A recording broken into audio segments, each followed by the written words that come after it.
તો ગાઈસ જુઓ, હવે તમને મગજમાં આવ્યું કે શું બનવા જઈ રહ્યો. જો અડધા અમે આ ટાઈપના બનાવ્યા અને અડધા આ ટાઈપના બનાવ્યા. કોમેન્ટમાં કહેજો કે અમે શું બનાવ્યું હજુ. જેને ખબર પડી હોય કોમેન્ટ કરજો.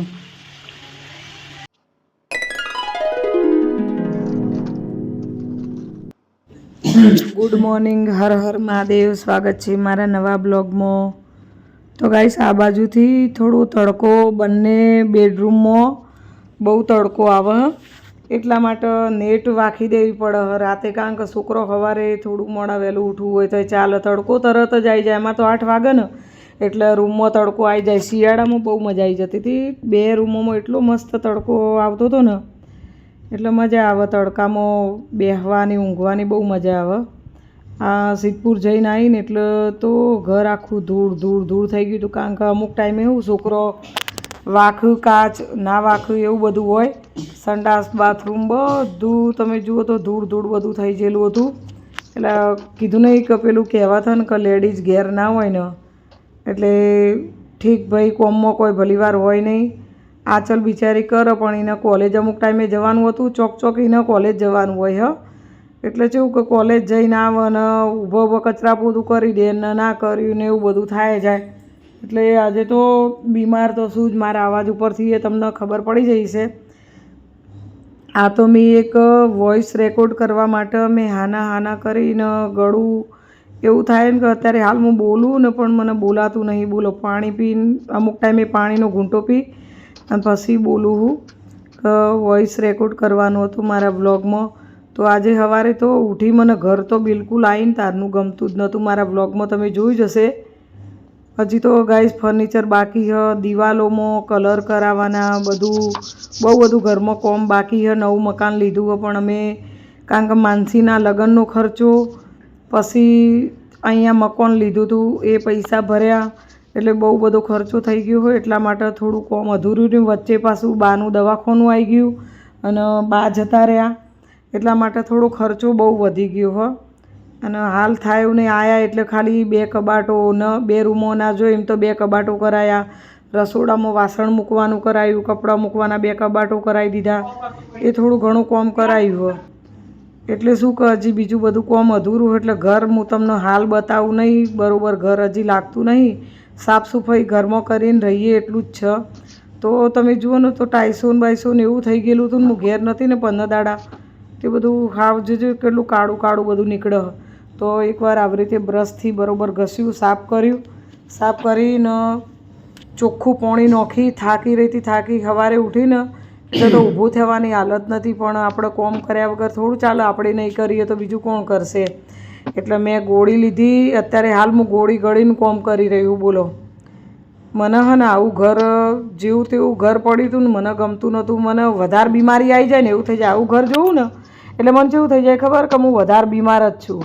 અને એકવાર જો આ ઘર સાફ કરે ને હું ઓટોમેટિક હાજી થઈ જાય એવું. જો તો જઈ તોય ઘર સાફ કરવું પડ્યું, વય આવીને કરવું પડ્યું. હજી તો ઉપર બાવો લેવાનો બાકી છે, પંખા સાફ કરવાના બાકી છે, બધું ઘર સાફ હજી તો બીજું બધું બાકી. અત્યારે ખાલી 2 બાથરૂમો અને નેચે તળિયું જ ધોયું હોય. હજી તો ફ્રીજના નેચે તમે જુઓ તો એટલો કચરો કચરો કચરો બધું થઈ ગયું હતું. બહુ ઘર ગંદુ લાગતું હતું વધારે. અને સોફા બનાવવા આપેલા હજી સોફા બનીને આવ્યા નહીં. પેલા સોફા મેં આસ્યાને આપી દીધા, એટલે અડધું પેમેન્ટ આપ્યું ને અડધું પેમેન્ટ આપ્યું નહીં. એટલે સોફા હજી આવ્યા નહીં. એકવાર સોફા આવી જશે ને એટલે ઘર થોડું સારું લાગશે. હાલ તો ખાલી અમે બેસવા માટે નાની ખાટલી નહીં આવતી, ખાટલી પાથરીને બેસીએ હે. ઊંઘવાનું બેસવાનું બધું થઈ જાય. હું હમણાં હાલ સેટી લાવીને મેલું, પણ સેટીનો ખોટો ખર્ચો ના કરવો પડે એટલા માટે. એટલે સોફા તૈયાર તો થઈ જ ગયેલા છે, લાવવાના જ છે ખાલી અડધું પેમેન્ટ આલીને. એટલે આવું બધું હમણાં 2 મહિના નોકરીની રજા હોય તારે જો ઘર વ્યવસ્થિત થોડું સાફ થઈ જાય. મને હે ને ઘર સાફ કર્યા વગર ના ચાલે. બધું એકદમ આવું બધું લાગે ને, આપણે અંદર જઈએ ને મને થોડું એવું લાગતું હોય ને તોય મને નહીં ગમતું. તો કોમેન્ટ કરજો. આજે તો મારા ઘરના 4 ચાંદ લાગી ગયા. નહીં કહેતા કે ઘરના 4 ચાંદ લાગી ગયા. જ્યારે લેડીઝ ઘરમાં હોય ને તો જ ઘરના 4 ચાંદ લગાવીએ કે ને કે કોઈ ના લગાવી શકે. એના માટે શ્રીને સ્પેશિયલ ભગવાનને શ્રીનું સર્જન જ એટલા માટે કર્યું કે ઘરમાં આ શ્રી હોય તો જ ઘરની શોભા સ્ત્રી પોતે શણગાર સજીને શોભા કરી કે પુરુષના એકલું રહેવું એ જરૂરી નહીં કે સ્ત્રી વગર શણગાર કોણ કરે? ઘરનો શણગાર અને પોતાનો શણગાર, ઘર અને તૈયાર થયેલું હોય, સ્ત્રી તૈયાર થયેલી હોય ને ઘરમાં, તો જ પુરુષ શોભા હોય ને કે નહીં શોભતો. એટલે એવું હજુ આજ ઘર કેટલું બેસ્ટ બની ગયું. મારે તો આજ હરખી રીતે ધરાઈને ખાવાય ભાવશે કે ના મસ્ત આટલું બેસ્ટ મેં ઘર બનાવ્યું. હવે સુકૂનની જિંદગી જીવીશું. તો હમણાં હવે પોતું થોડા ટાઈમ મારે કરવાનું રાખવું હો, થાક લાગે તો લાગે. આ પાછળ કોમ ચાલુ હોય ને એના લીધે અમારે આવી રીતે વધારે ધૂળનો સીપટ ને બધું આવે હ. જો કેટલું મસ્ત બની ગયું ને, લાગી ગયા ને 4 ચાંદ. તો ગાઈસ જુઓ આવી રીતે મચ્છર પણ એક પણ નહીં રહે, કારણ કે બેડના નીચે થઈને પોણી વેળીને વાઇફરથી કોરું કરી દીધું એટલે એક પણ મચ્છર આવે નહીં. બાલ્કની હવે તો બંધ કરવાની રાખીશું. 2 દિવસ પછી પંખા બધું લૂખી દઈએ એટલે ઘર એકદમ મસ્ત રહેવાય એવું સરસ થઈ જાય. ભલે ફર્નિચર ઓછું કરાયું હોય, ઘરમાં કલર નહીં, પણ દરવાજાના સનમાઈકા નહીં લગાવ્યા, પણ નીચેથી તળિયું આ રીતે ઘર અમુક જ થોડું ફર્નિચર મેં કર્યું હોય, રહેવા જોગ જ કર્યું, બીજું બધું બાકી જ છે. તો ગાઈસ જુઓ આ રહ્યો અમારો વ્લોગ છે આજનો. તો ગાઈસ મારા વ્લોગમાં તમે બધા ખાલી વ્લોગ જોવો જ છો, કોમેન્ટ કોઈ કરતા નહીં. અમુક બિચારા કોમેન્ટ કર્યું, જે કોમેન્ટ કર્યું એ દિલથી થેન્ક યુ. તો ગાઈસ જે કોમેન્ટ કરે ને એના માટે બહુ થેન્ક યુ. સારી કોમેન્ટ કરે એના માટે. તો જો પાણી પીધું, આરામ લીધો અને વોશિંગ મશીન ચાલુ કરી દીધું હો. આ 4થો ફેરો હો વોશિંગ મશીનનો. વિચાર કરો 4 ફેરા કરવા પડ્યા. તો ગાઈસ જુઓ આ સનો લોટ મેં બોધીને રાખ્યો છે અને સાંજનો ટાઈમ છે. અત્યારે સાંજનો નહીં પણ રાતનો ટાઈમ, રાતના વાગ્યા છે 8 ને 10 મિનિટ થઈ.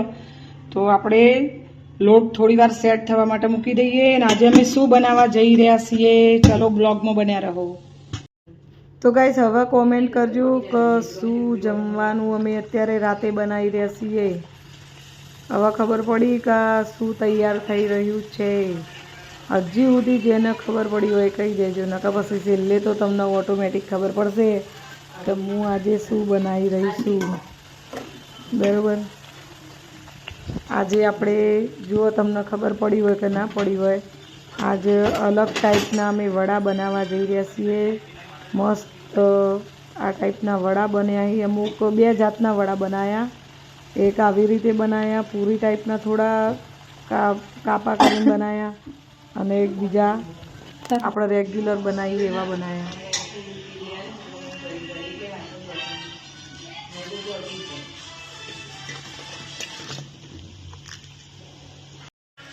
તો ગાઈસ જુઓ હવે તમને મગજમાં આવ્યું કે શું બનવા જઈ રહ્યો. જો અડધા અમે આ ટાઈપના બનાવ્યા અને અડધા આ ટાઈપના બનાવ્યા. કોમેન્ટમાં કહેજો કે અમે શું બનાવ્યું આજે. જેને ખબર પડી હોય કોમેન્ટ કરજો.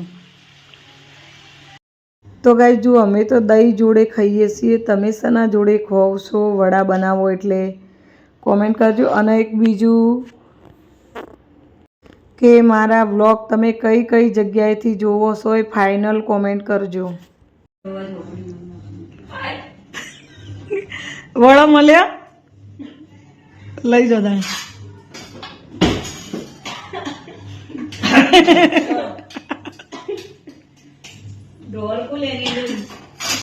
ડબ્બો છો કાલે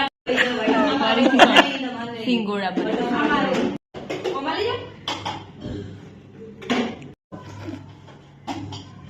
લઈ જાય તો કરો એવું કરો. ઉપરથી તું પેલા મોહમ્મદ લઈ ગયા ને પછી વિચાર તું કે આયો બાળકો કૌશલપુરી તો નહીં ખબર પડતી. Jai Shri Krishna. Bye, good night. Goodbye.